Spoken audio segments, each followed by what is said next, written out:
watch your style. Today's review is going to be the Day-Date 2 versus the Day-Date 40.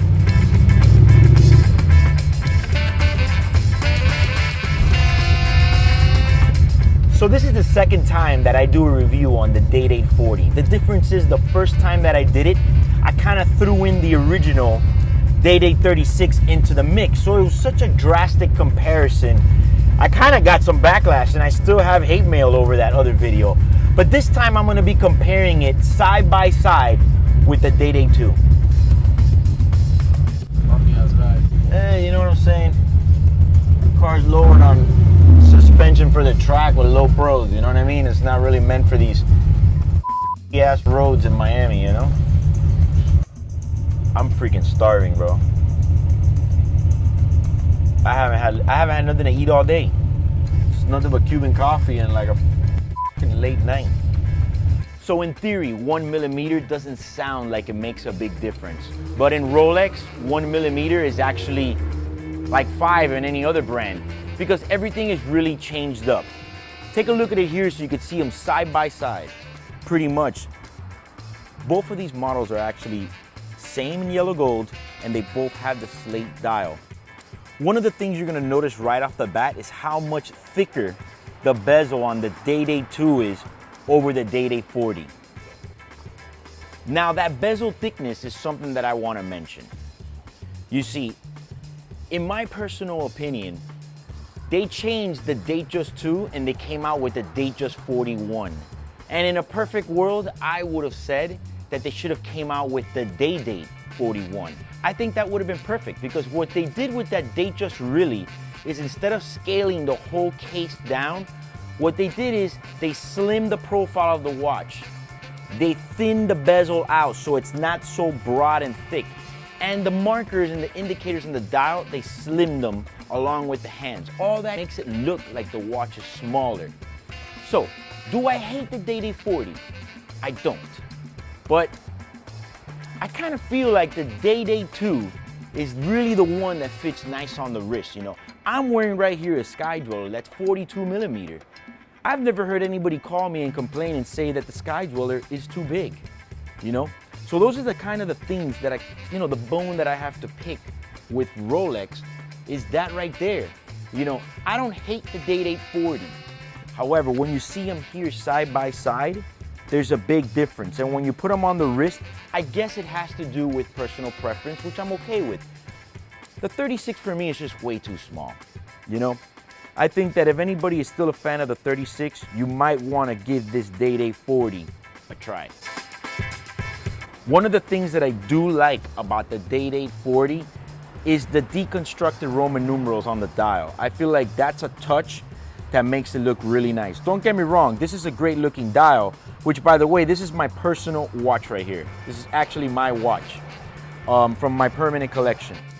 So when you put them side by side, you can see that, not that the 40 sits bad on the wrist, but I don't know, man. I guess it's just not enough yet convincing for me to sell my Day-Date 2 and jump on the 40 bandwagon, you know? I'm just a fan of the 41. I say it over and over and you guys are gonna hate me for it. And at the end of the day, I also think that in the long run, the Day-Date 2 is a better investment. I mean, I feel like I've sold 4 Day-Date 2 yellows for every 1 40 I've ever sold. The 40s are not really moving. They're just sitting there, you know? They're not really moving as much as the 41 was. You know, the Day-Date 2 was flying off the shelves. You can't even get them anymore. So that for me is also a point that makes it very important because it's more like of an investment piece. You know, if you jump on this 40, get it because it was accessible and because they gave you tremendous financing and because maybe you just, you know, like it. But if you're gonna buy it for investment, you're gonna wanna go with the 41. So when you compare them side by side, obviously the Day-Date 2 is thicker. The profile is just thicker. Have a look at that bezel. Look at the difference of the thickness of that bezel, you know? Those are the kind of the things that does make it look like the 40 is a bit more refined.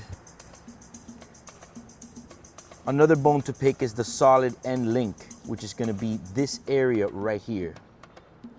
I kind of like the traditional mount with the one solid end link, like the previous version on the DayDate 36. It kind of put an extra bump in there. It kind of gives the illusion that the bracelet is seamless, like it keeps going in. I mean, it doesn't look bad. You know, it's not a bad touch. I guess, how do you perfect the watch that's already perfect? But, you know, those are just some of the differences, so you know. So at first glance, when you look at the DayDate 40, I mentioned this in the past, I kind of feel like the bracelet, the proportions are a little bit different on this one. Kind of like the bracelet is fatter than the previous version of the DayDate. I kind of feel like the head is a little bit slimmed down on this one, and that's where one of the main differences are.